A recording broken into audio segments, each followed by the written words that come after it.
you go. Okay, and then we can just start with maybe you can just tell me kind of where you're at. I'm going to open up my program here Okay. and kind of like yeah, what you kind of already know, and then we'll just kind of Okay. go from there. So I studied music for like 5 years. Um, I I did get to like the circle of fifths. I don't remember the circle of fifths. Okay. Um, I if it would take some time for me to like sit down and like recall the rules of the fifths and everything like that. Um, I have decent aural skills, but I don't really remember everything there. Um, Woof. Yeah, like I've got a lot of atrophy for that like music muscle right Yep. now. Um, I I don't remember a ton of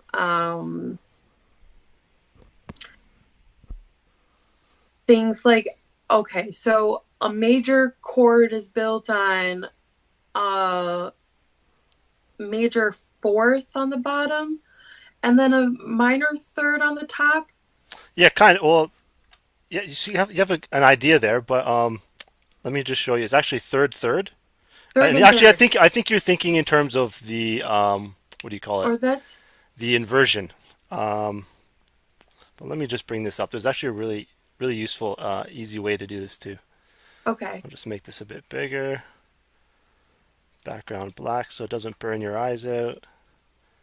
Uh, okay, so yeah, so you got just one note is a note, two notes is an interval, and then three notes or more is a chord. And then I'm just going to copy and paste this. And then there's basically four primary chords. Right. There's the augmented, Yep, there's the diminished, yep, there's major and minor, right? exactly, yep. Yeah, Okay. so they're all thirds. So from here to here is a third. Um, It's okay. and then from here to here is also a third. So actually I'm going to use different colors though. So I'm going to use maybe green for major third. So a major chord is a major third first and then a minor third second. Maybe we'll use yellow or red for minor. Okay. Okay, and then the minor chord is a minor third first and a major third second. And then a diminished is a minor third. Minor third, that's right. Yeah, and then augmented is major third, major third. Major third, major Yeah, and so I'll just third. say big M3, big M3, or maybe I'll just to make it quick, I'll just say green equals big M3, major third, and then red Right. equals, and I'll send this to you afterwards as well. Thank Equals, you. you're welcome, Oh, that'd be great. little M3, minor third. And so then the question is, well, what is a major third and what is a minor third? So I'll bring up my keyboard here. You said you wanted to learn this so that you can make a jazz album, right? Yeah. Are you going to make Yeah. it on a keyboard or? Um, so I use GarageBand, and I do some instrument playing. I do use some settings in like there's like major blues settings and minor blues settings. Um but I don't really know what I'm looking at when I have it set to that. And I also kind of want to know a little bit more about like what makes good jazz chords and what they consist of. I I feel like I've got an ear for it, but I I would like my music to be based off of more knowledge than just Yeah, true.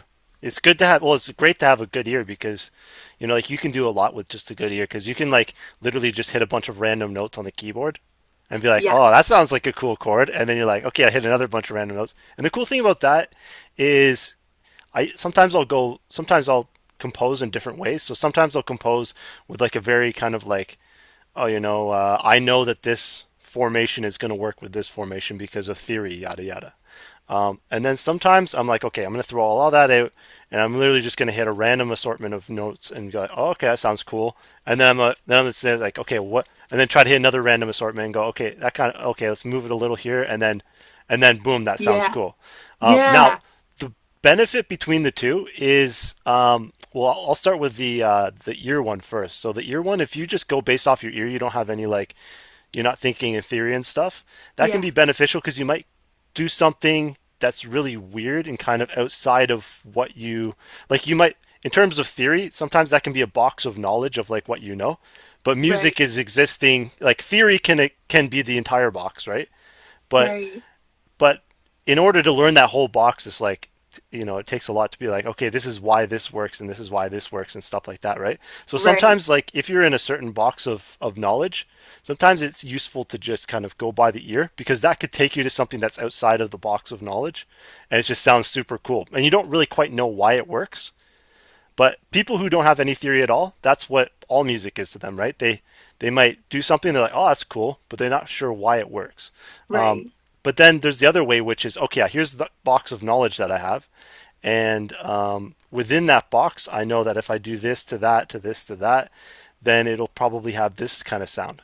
And so you can also compose that way. And so sometimes I'll do it that way. And it's what I'm saying is good to, switch it up. And then also you can go like outside of the box and then you go, okay, well, this chord here, I don't know why that one with this one works, but from this one to this one, from the second one to the third one, I'm going to do something more inside the box because I'm not quite sure what to do with for the third one there. So it's not like you have to do one or the other, but it's good to kind of like, kind of go in and out of each and just whatever, just kind of following your intuition and just kind of eventually stumble across something like really cool. right.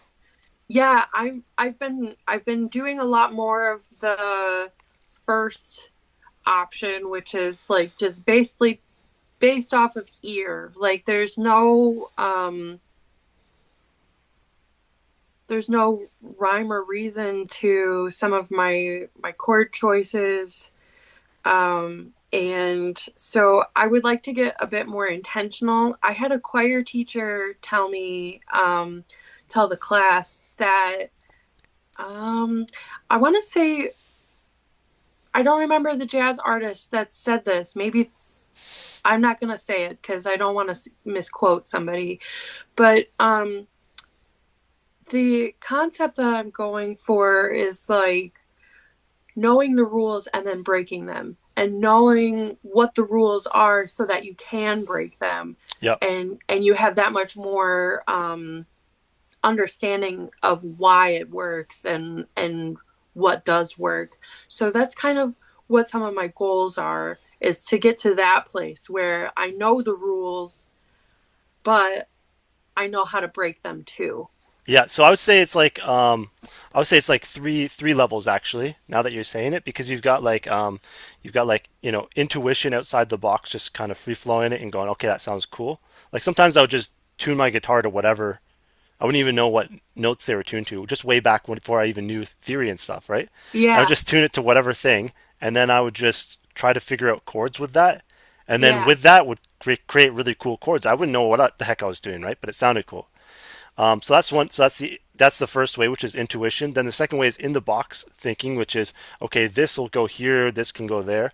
And then the third way, which you just brought up, is you're in the box thinking, but with that in the box thinking, you go, okay, well, I could go from here to here like this, but instead of going like that, let me just change this a little bit yeah, just to see what happens. I want to see what happens if and I like to call that, what would I wonder what I usually call that.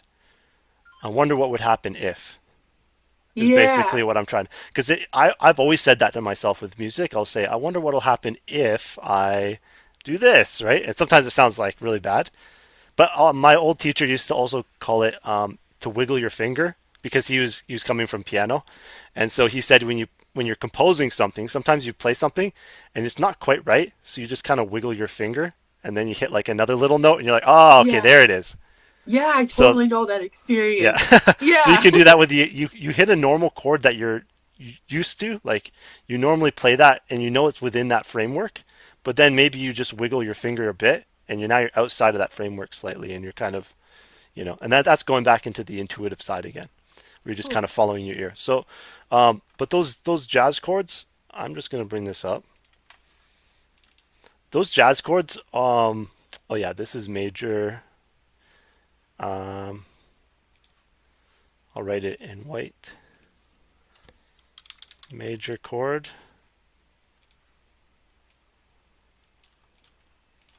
and then minor chord, and then we've got what is this? Oh yeah, augmented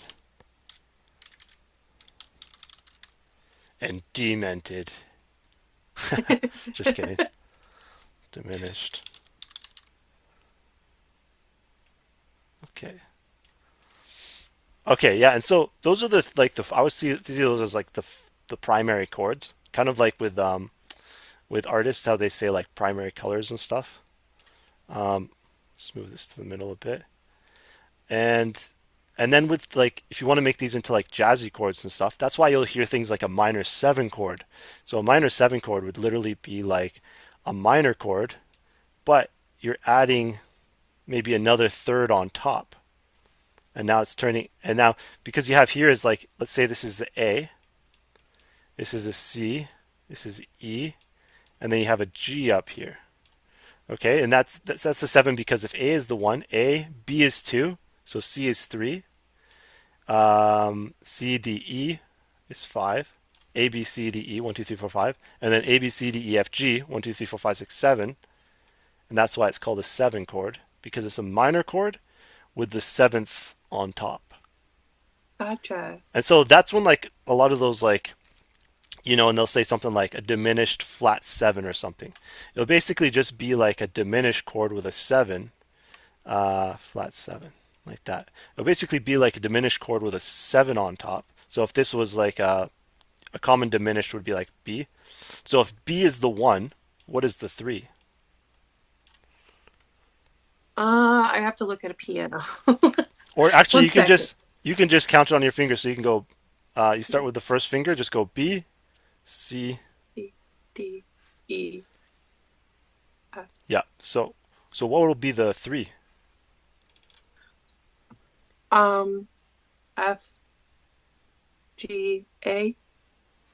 Hold on a sec. So B, C, D, E, F, G, A. A will be the seventh.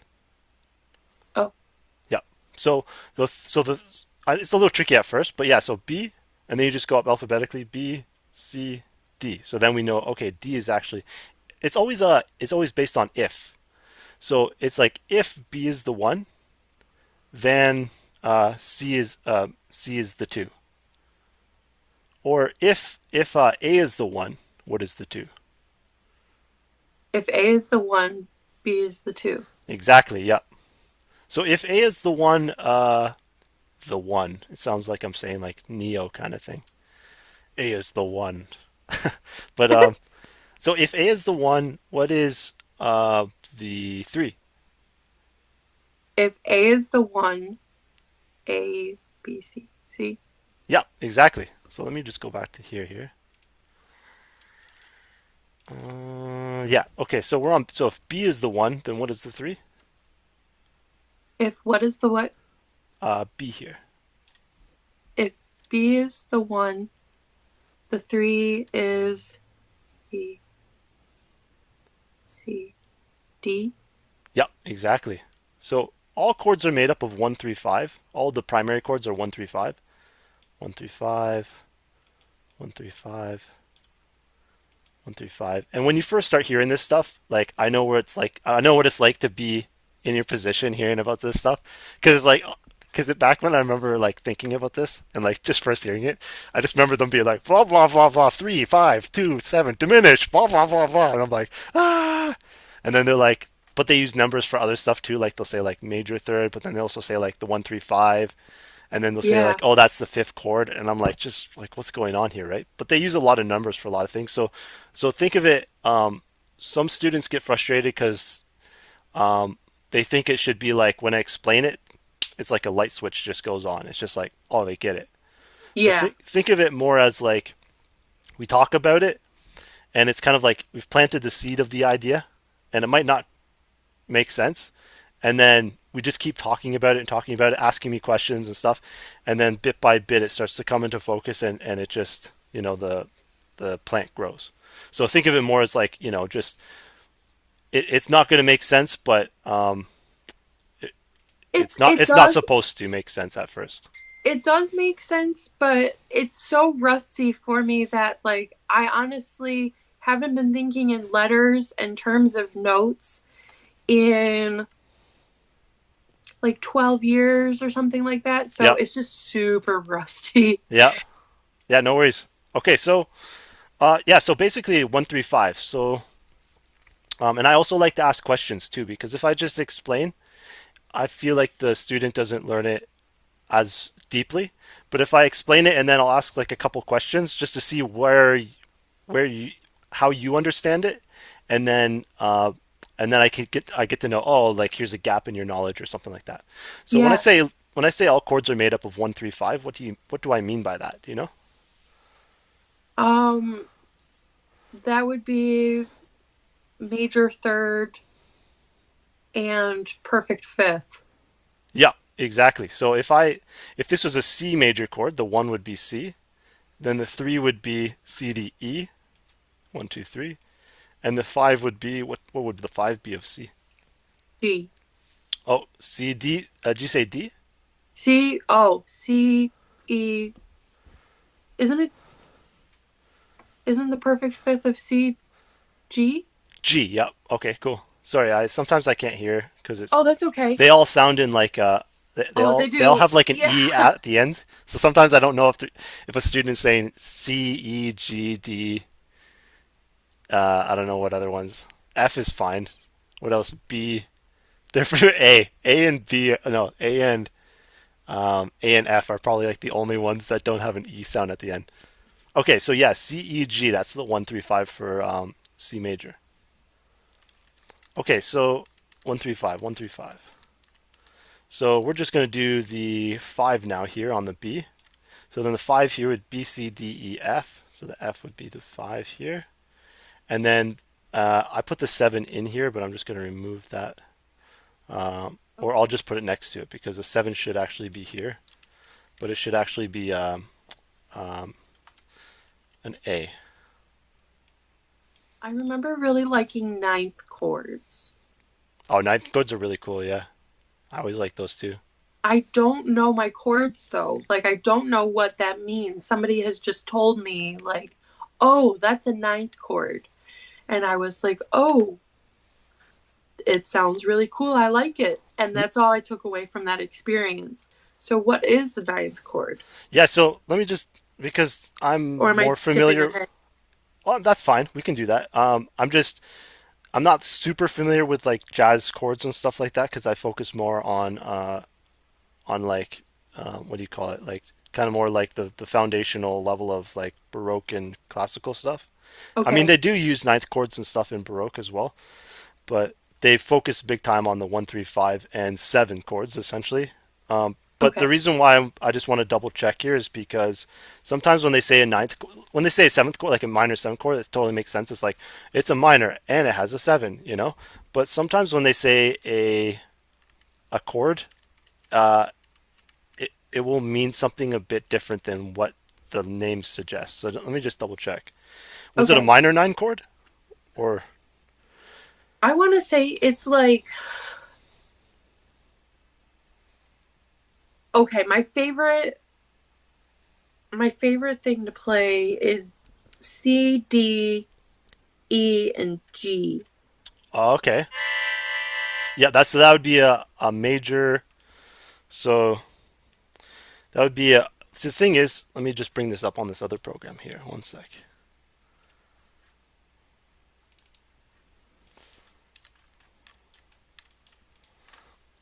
Okay, so it's kind of strange because that's the chord that you said there. I'm just going to add the note names.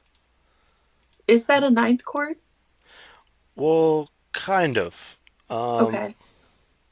let me explain why here.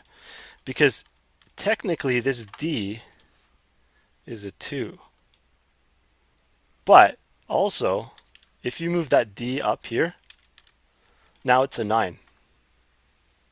Oh, Yeah. Because we have okay. we have the 1, D would have been the 2, now we have E the 3, F4, G5, and then because C the 1 is also the 8th, therefore the 2 is also the 9 when it's an octave higher.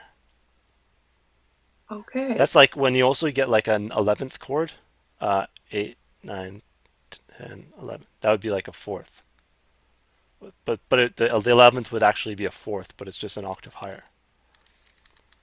Oh, Okay, so and let me just double check something here.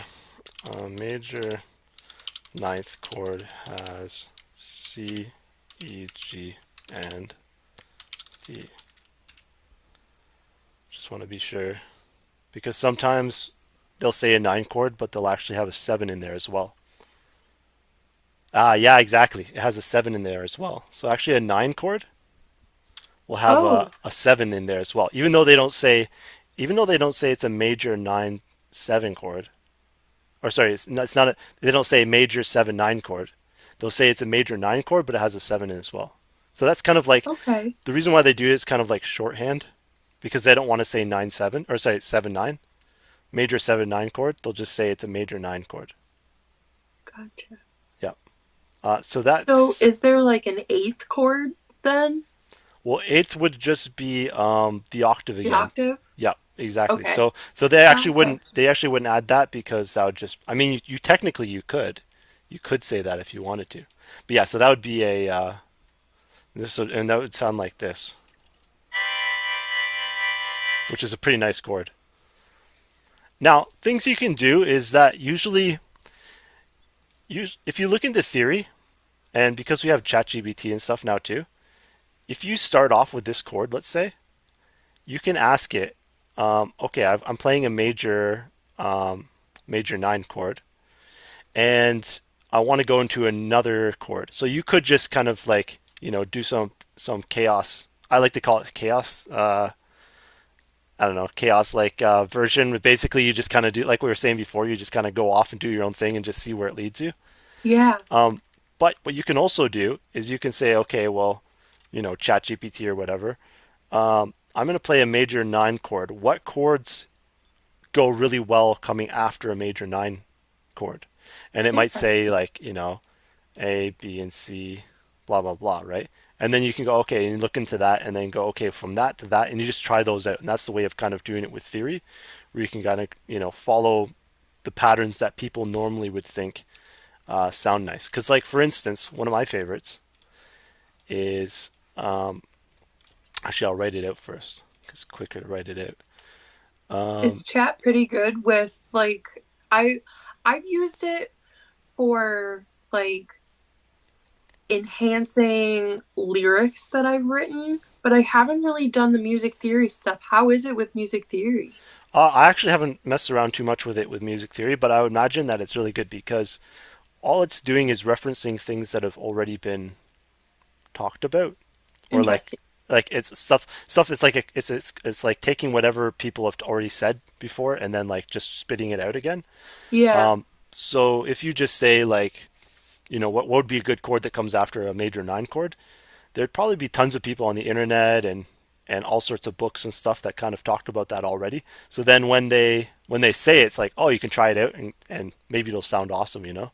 But Yeah. ultimately, let your ear decide. You want your ear to decide. It's like Right. Totally. if you're cooking something and they say, oh, add this and that, and then you taste it and you're like, oh, that's gross. Right. You're not gonna be like, I'm gonna use that because they told me, but you'd be like, Right. I'm gonna use this because I'd rather use this because I know it tastes good. Interesting. That's a good question to ask chat, and I'm gonna play with that, I think, a little bit. Yeah, yeah, it's really useful. Okay, so I'm trying to think what would be a good place to move towards on this. But yeah, basically, in terms of these chords, you're always going to try to think of them as like major, minor, augmented, diminished, and then what you can add on to that afterwards. And you know about inversions too, right? No. Okay, so this is a good one. It's sometimes this makes it a little more complicated to understand the chords or to understand what chords you're playing because it kind of jumbles the pattern. But like, let's say we have this major 9 chord. So I'm just going to do it a couple times here. So this is called the root position. They just say R for that. Okay. And then first inversion is when you put the bottom note up. So Okay. this will be On the octave. first, oops, first, I'll just say first, but it should say first I and V. Maybe I'll put them above. We'll go like that maybe. Give us more room.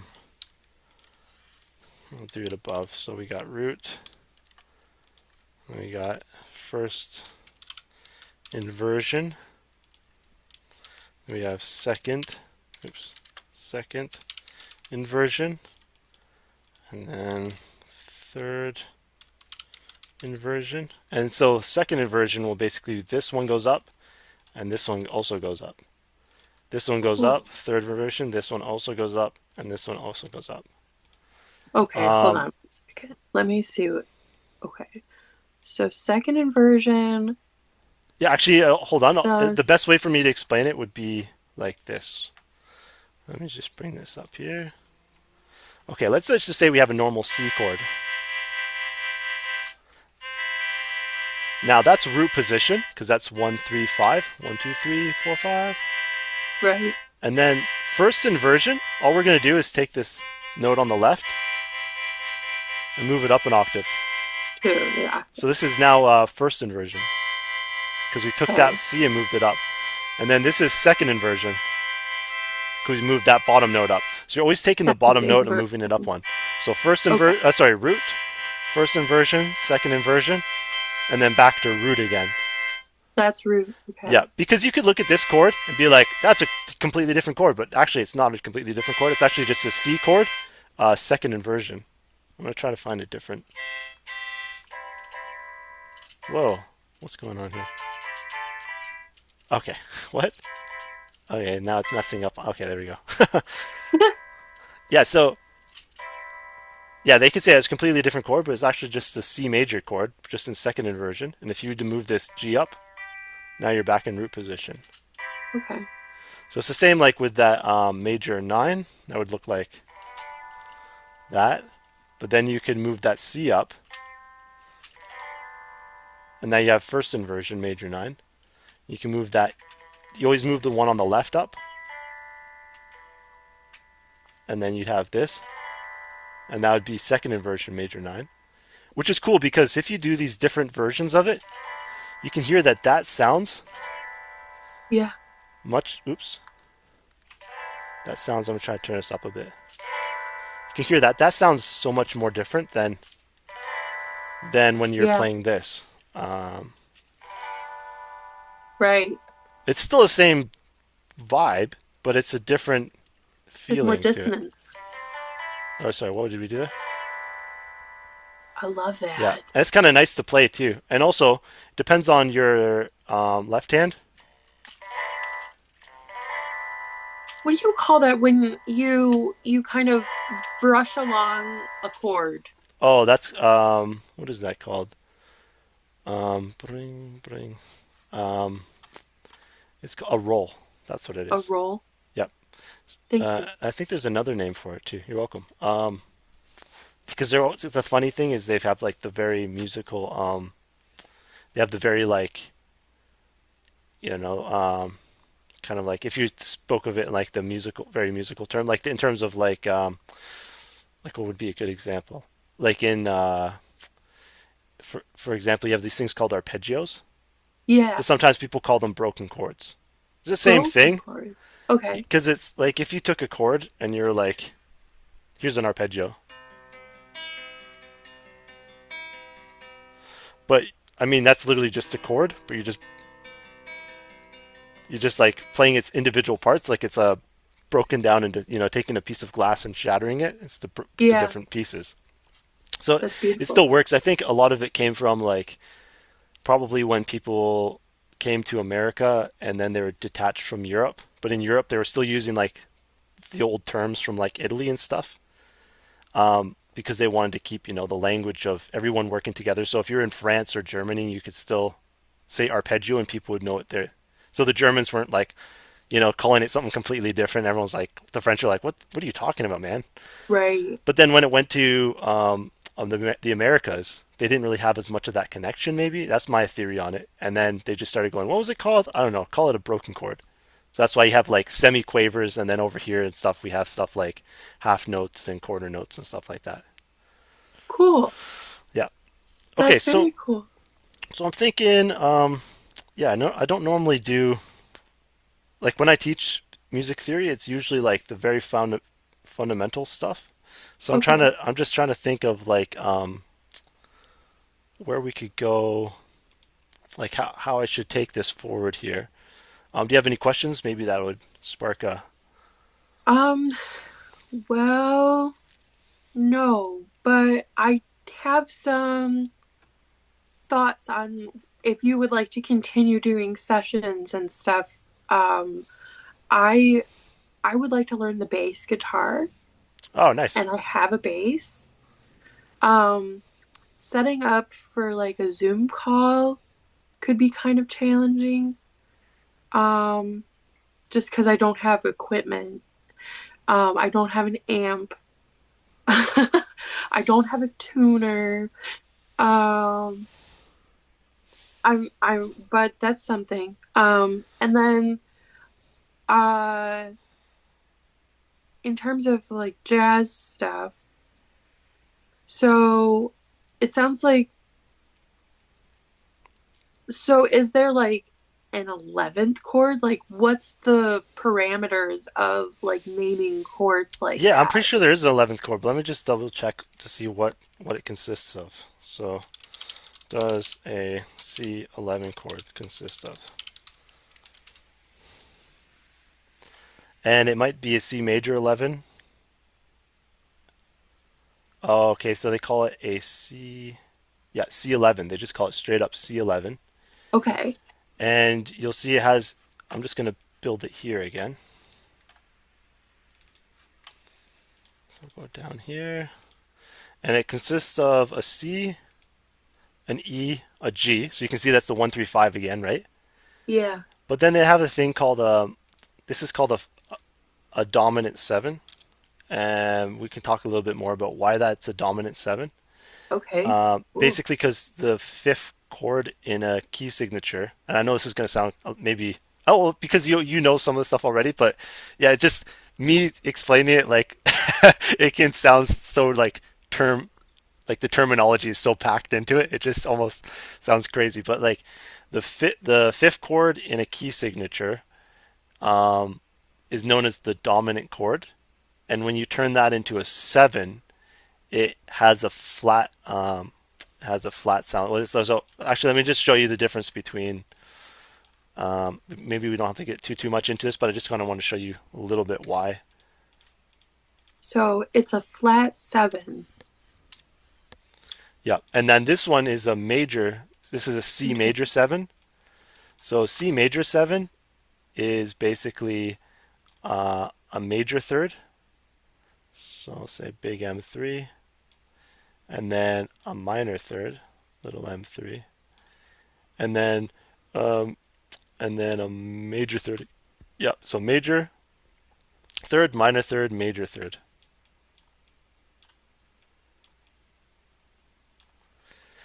Okay, so major third, minor third, major third. Whereas this one over here is major third, minor third, minor third. And we can also talk a bit about. I think I'll also show you what makes what is a major minor third look like. But if you're using, it depends on like what you're using to compose. Because you said you're using GarageBand, and then in GarageBand, do they have? You know what you could do, which is kind of cool, is you could get this program here. What program is this? It's called MuseScore, and Muse it's Score? yep, and I'll send it to you, and it's completely free as well. Um, Cool. yeah, Can yeah, you it's awesome. compose in it? Yeah, you can write all sorts of stuff in it, and then the cool thing is you can export it as MIDI out into other programs. So you could probably export it as MIDI to GarageBand and then use their sounds. Oh my Yeah, yeah. gosh. And the cool thing is because now you're working, they usually don't have like a notation software in certain programs, or at least ones that's very good. So if you compose it in here, you can make it really complex and interesting. And then when you export it into the other thing, it'll be so much more rich than it would have been if you made it in GarageBand, for instance. Ooh. Yeah. Okay, and so yeah, so basically it's just a major seven, but with the seven is flattened. That's what makes this one a dominant seven. So it's a Dominant seven. dom seven, and this one is a just a major seven. Um, okay, so a C11 chord, as you're asking, C11 chord is has the dominant seven, but it also has the nine. So let's add the nine in. Okay, and it also has a 11th, which is an F. Whoa, look at that chord.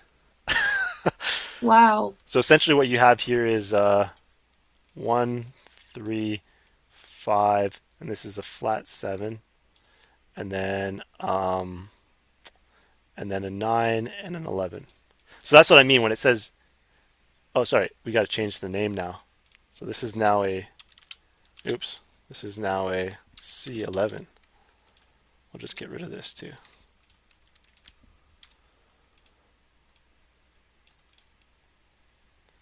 And so it says it's a C11, and that's just shorthand because it's also, you could also call it C major. So it's like a C major flat 7, 9, 11. It has all of Okay. those in it. Um, Cool. yeah, and so just like what you're doing there when you're saying, I wonder what is a C11 chord, right? And then we're like, okay, well, let's just ask ChatGPT. Before, back in the day, you had to go through all these music manuals like go through all of the stuff, and then maybe you'd find, oh, there's a C11 chord there. Now you can just ask it and be like, oh, that would be for C. That would be a. You just want to tell it like what do you want to start with. I would recommend starting with a C, just because C is like it's just kind of simpler to kind of conceptualize things within C because there's no sharps Okay. or flats within C major. Now the thing I think you'll probably that'll be totally fine that you can do that with, but I think the thing that you probably would need to work on or need help with would be more so the family, like how it all comes together, what chords kind of fit together within different key signatures. So, for instance, actually, I have a perfect thing to show you actually, and we're going on a bit long here. I just wanted to see if check in with you to see if you're fine to continue. Sure. Yeah. Okay, I'm fine to continue too. I don't mind doing like a long session and stuff, but like just let me know when you got to go or something, and Okay. or when you feel like you've had so much information, you're just you just want to like digest it a bit, and then we'll come back at it another time.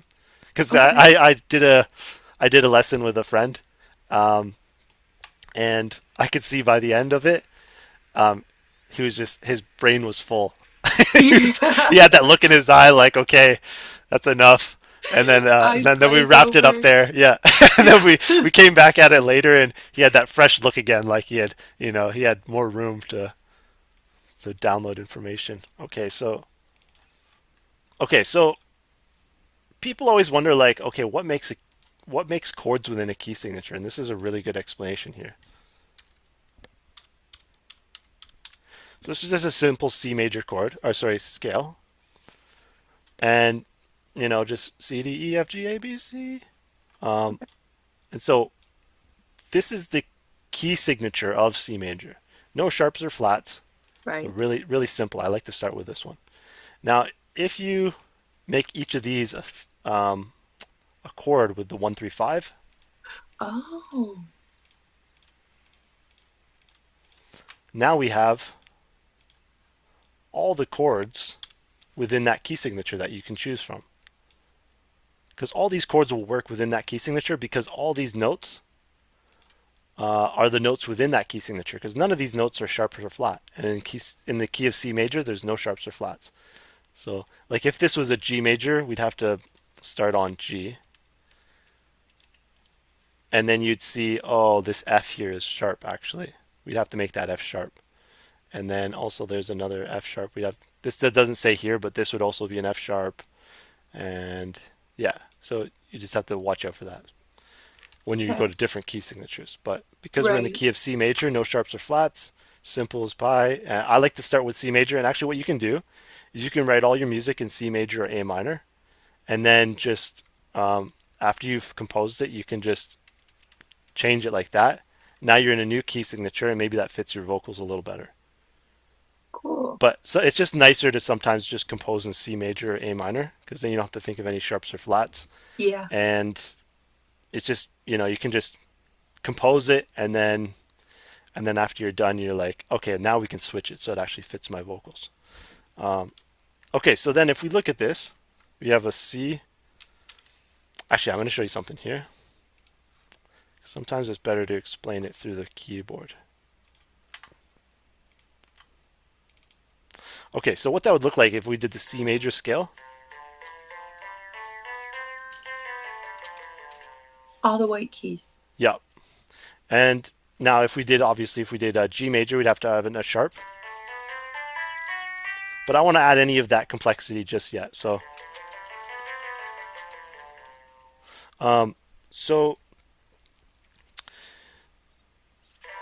this is what the first chord will look like because it's 1, 2, 3, 4, 5. 1, 3, 5. Okay, now the next chord is going to look like this. You can see the whole thing pattern just moved up.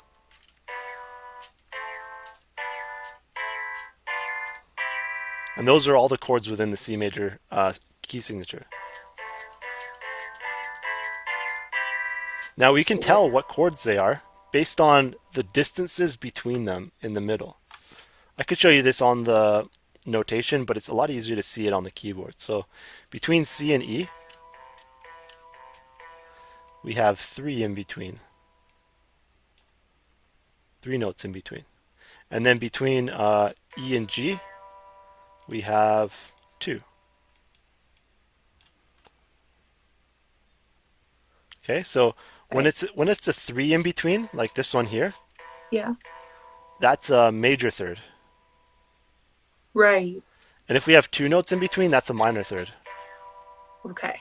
So this is a a major third first, minor third second, and just like because what I showed you before, major third, minor third is a major chord. So therefore, this is a C major chord. Right. Okay. But if you move it up now, let's do it to the next one up. So we're going to move this one up, and now we do the same pattern: 1, 3, 5, 1, 2, 3, 4, 5. Now we have between here and between the D and the F, we have 2, 1, 2. So it's a minor. Minor third, yeah. But then the second one is 3, 1, 2, 3. So this is a minor third first, major third second. So that's how we know this is a D minor chord. Okay. Yep. And then if we move it up again, and we'll move it to E here. So on this E, what would this be, an E minor or E major? It would be. It wouldn't it be a diminished chord? Nope. Oh, there's 2. Yep. Yep. 2 in That's a between here. minor interval. And I'm then, seeing. so you Oh, got between E and G I'm is correct? getting Yep. a black key. So it's a E minor. Yep. E minor, exactly. Because you have 2 here, and then you have 3 here. So 2 here means minor third, Three here means what? Major. Major third. Yep. Nice. Cool. Okay, and then and just remember, it's like totally fine that like it's tricky because, like I said, we're just gonna keep as we talk about it. It just clicks in more and more. But the thing, like I said, if I always notice that if I ask my students the questions, then when they would think about it, they would go and it would they would understand it so much more because they had to not only hear me say it, but they had to like say it themselves and also like and then I get to see kind of how they understand it by their explanation. Okay, Cool. so if we go all the way up here, we've got this one here, which is a major third, major chord, because it has a major third first, minor third second, D minor because minor third, and major third. And I know it sounds weird because I'm saying minor third, but there's literally two notes, so it seems like contradictory. But actually, Yeah. it's called the third because D E F 1 2 3, and so they say Okay. D E F because um, within the key signature of C major, that's how it moves. There's no sharps or flats. Like if I was doing like A major, this would be the. I gotta switch that actually. It says D flat, but it should say C sharp. So let me change that. A. Here we go. So this would actually be the third in A major because A major has a C sharp. So therefore, if I was going from here to here, if I made an A major chord, you would think it would be like this Yeah. because that's how I showed it to you with C major. But Oh, that but would actually because that would be an A minor chord because we'd have two here and then three in between here. So we know this is a a minor third, and this is a major third because so that's you the need to three. move the third. Yeah, so if we move this to a C sharp because that's what it is in A major, now we have 1 2 3, which is a major third, and a 1 2, which is a minor third. So now we have a major third, minor third, and that makes a major chord. And that's how we know it's A. And then because it starts with A, that's how we know it's A major. And if we made a 7, the 7 would actually be a G, but it'd be a G sharp because of the key signature. I know, and I know I'm kind of loading you up with a bunch of stuff like G sharp, right? But No, I'm uh, following. okay, okay, cool. And so, and also because yeah, this would be considered a flat 7. Remember I was telling you about the flat 7? Yes.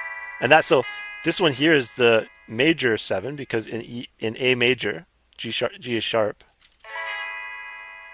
But if we wanted to make it into a flat 7, we just flatten that. So that's a dominant seven. Yep, What exactly. it That's sounds another name like. for it. Yep. Yeah, Okay. because yeah, so they have different names for it. They have the flat 7 and dominant 7. I think they might have another one. Uh, oh yeah, yeah. Sometimes they just literally call it A7. Whereas A7. whereas this one, major 7, they would say A Maj 7. Okay. Yeah. But then when they do a flat 7 or a dominant 7, sometimes they Oh, just write it as A7. so major seven, major chord is the same thing as dominant chord. No, major chord will be more like if you listen to this here, it sounds like kind of like floating through the sky. La la la la la. Yeah. Whereas a dominant 7 sounds more like down to earth. It's like, Gotcha. Okay. yeah, it has more of like a grounded feel. And I'll explain here that whole 7 thing, that whole 7 theory, why it's called the dominant 7. Okay, so you've got the 1 chord, because if we're in the key of C major, this is the 1 chord because C is the 1.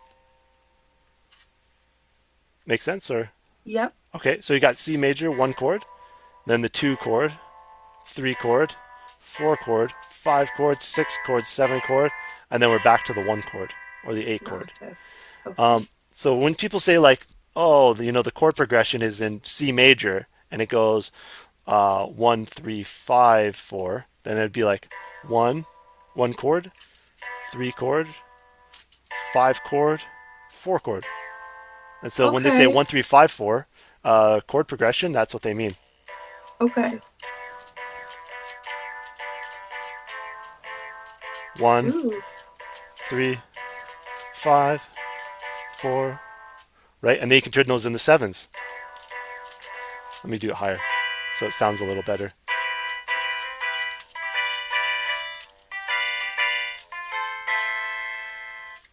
Right? And you're just adding the 7. Cool. Okay, so we know 1 1 2 3 4 5 6 7 1. But that 5 chord, fives are known as the dominant because that's the one that always goes like the end kind of thing. And so they always consider that dominant because it was like it sounded so resolved. They're like, oh, that's like the dominant ending kind of thing. And then I don't know. They have a bunch of different names for they have many names for the same thing. So that's basically where that comes from. So this is the G, but I just did it as a inversion, like I was showing you before, Okay. and then back to the C. So instead of going G C 5 1 chord, 5 chord to the 1 chord, I went 5 chord to the 1 chord. Is that a second inversion? Yeah. Okay. Oh, sorry. Wait, that's a first inversion. First inversion. Yep. Yep. And I just did First that. I inversion. just did that there because it's a little nicer going from like here to here because you can hold this note because C major has a G and G major also has a G. So I just keep that there. Cool. Yeah, so it just makes it a more efficient movement. But people used to call it a voice leading because for choirs, if somebody was singing like, what do they have, like soprano, alto, and tenor? Yeah. Well, if they had them all like, if they went from a C chord to a G chord, they would have the soprano jumping all the way up to here, right? And the alto jumping all the way up to here, and the um, tenor jumping all the way up to here. But they're like, well, the soprano's already on the G, so why don't we just have the um, alto and tenor just moving down one? So that's why they call that voice leading. Okay. Anyways, I'm filling your mind with all sorts of terminology and stuff like that, but Yeah. um, I hope it's not too overwhelming and stuff. And Um, yeah, so what do you just kind of give me an idea for kind of where you're at and how you'd like to continue here? Because I'm um, down to continue here, but just okay. want to know where you're at. This is I really like this. I feel like I'm feeling the like anxiety of like, oh, there's so much left to learn, um, kind of feeling. But it's exciting because there is so much to learn and I've always wanted to study music theory, so this is really cool. In terms of time, I'd say maybe like another 10 minutes Okay. if that works for you. Yep. No, Okay, yeah, I got an open day today, so cool. pretty sure it's yeah, My yeah. days are usually pretty open. I work in a factory in the evenings. Um and so daytime I'm really flexible. Right on. Okay, cool. Um, okay, so last few minutes here. So maybe okay, so just maybe see if you can just tell me kind of the general idea of kind of things you learned, and then I can kind of see it from uh, where you know it's like what how you understand it so far, and then I can kind of just fill in or help you understand. Like, because sometimes a student will reflect back and they'll say it pretty much the right way, but they'll just use like a term a bit different. So then I can just go, oh, that'll be called a this or that or whatever. Okay. Um Tell you what, like I would say we should probably just go back and kind of start at the beginning of like some of this theory stuff because I Well, but you don't know exactly where I've been and what I've got. Okay, hold on one second. I'm gonna pull up the Circle of Fists. Or Um, not so much what you know in general, but just kind of like what you've picked up from the lesson so far, oh, or if you have any right, questions gotcha. and stuff Thank like you for that. clarifying Yeah, no that. worries. I was misunderstanding. Okay. Um, so I think I understand. And we had some correction of clarification of like inversions. So there's first inversion, which is moving the first to the octave. Yep, you just move the one on the very left of the piano, or the one on the very bottom, just up one. Okay. Each time you move the one on the very bottom up, it becomes the next inversion. Then you move the next one up, next inversion, next inversion. Okay. Yeah. Yeah. So second inversion would be like moving the third to the octave of that third. Actually, hold on a second. You're very close. Okay. Um, and this is why this is good. So let's just do like a simple C chord. And so this is root position, root. Root. And my mom used to tell me that snowman. She teaches us piano. Aw. So when I was a kid, I always remembered that I was like, oh, root position is like snowman. Yeah. So if you take the bottom note and move it up one octave, that's now first inversion. Okay. And then if you take, Move the root. now if let's say we started on, now we're on the first inversion, which is this one here. Now we're just going to take that bottom note again and move it up another octave. And now we're at the second inversion. Okay. And then if we take, I'm just going to copy this one, second inversion, and we'll take that bottom note and we're going to move it on top again. Now we're back to the snowman position, which was the first one again here. And basically we're back to root position.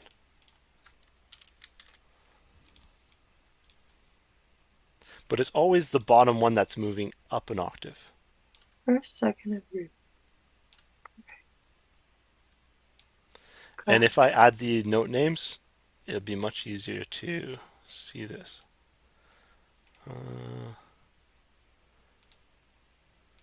There you go. Yep, so you can Oh, see the C moves up one octave here, and that makes it a first inversion. The E moves up one octave, makes it a second inversion, and the G moves up one octave and makes it a root position again. But just okay. this is a root position, but at a higher octave. Okay. And then each will have its own kind of sound quality. So how you want to approach that and stuff. So those can be really cool. Just playing around with those. And then another cool one is, oops. Like if I was doing this C here,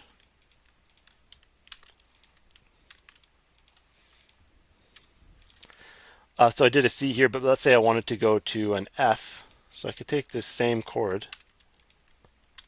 Now I could move it up like this to the F like that, but that would be kind of a bit of an inefficient movement because you'd be like, this one is going all the way up there, this one's going all the way up there, this one's going all the way up there.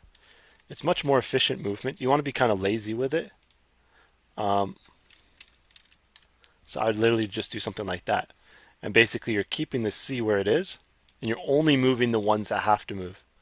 So this one moves up a little, Oh, this one moves up a little. Yeah. that's better. Yeah. Okay. And then let's say we go from that to an A minor chord. Now an A minor chord is going to have an E in it, and it would look like this if we did it in root position, but we're going to leave that A up there because it matches with this one here. And we'll just leave this C here because it matches with this one there. And then the only one that changes between this chord and that chord is this one goes down one. So if we look at this, basically what we have is a C major root position, and then we have an F major second inversion, and then we have an A minor first inversion. But you can see the it looks much nicer and it plays much nicer than if we did it something like Right. if we did it like this. We did them all in root position.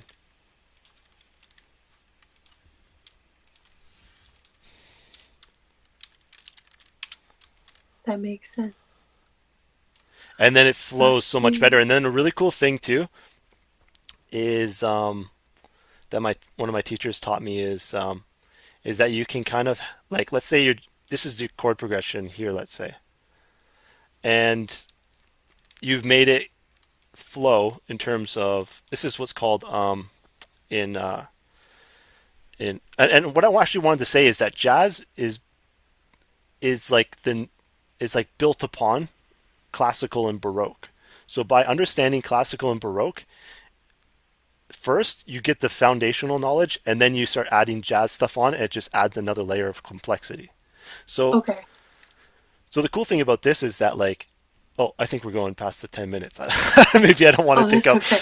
like go, should we wrap it up here or Yeah, we can finish your thought and then we can wrap up. okay, okay, cool. So if you have like a normal chord progression, um I'm just gonna see if I can do this here with a you can add in my compositional teacher taught me that like instead of just going from here to here, note to note, you can add in bits in between. So you could be like, for instance, let me just add a Like an uh, embellishment. yeah, exactly. So let's say if instead of going from F to E here, I'm gonna actually make this F go down to just below the E, but it actually kind of looks like it's going C E C D C. So it looks like it's climbing up. But actually, what I want it to do, if these were three different voices, this voice would be going up and then holding. Voice would be going up, down, and then up here, and this one would just be holding across here. Ooh, I like that you drew that. That imagery is like that speaks to me. Thank Yeah, you. and also because if you look at it that way, because you think of it as chords, right? But really, those are three voices, and so that what people would normally call is that soprano, alto, and tenor, and then you'd have the bass. Maybe they do in the left hand, right? But if you can see it in that way, and you can kind of like that way, you can kind of like play around with the voicings of it. And I'll just wrap up really quick with this. Um,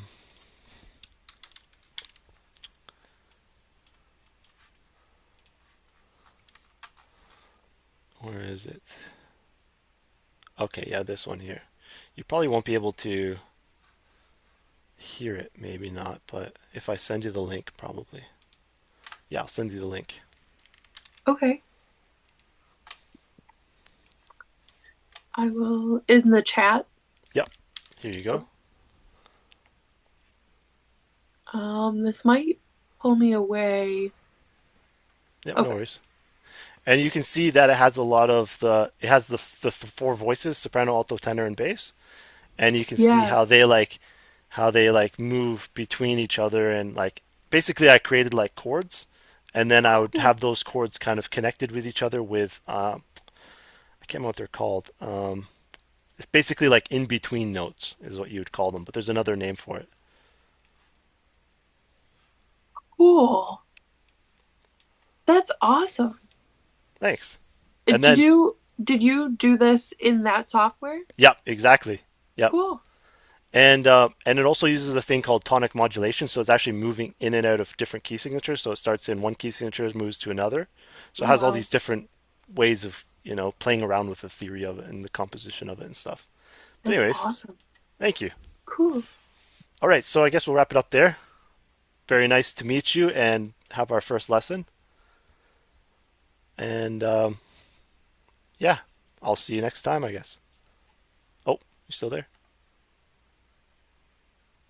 I think you might be on mute because it says you're still in Oh, the. Oh, there you go. can Yep. you hear me now? Yep. Okay. All Sorry right. about that. No worries. Yeah, but yeah, very nice to meet you, and I'll see you next lesson. Likewise, sounds good. Thank you so much. You're welcome. Take care. You Have a too. nice day. Bye. All right, bye.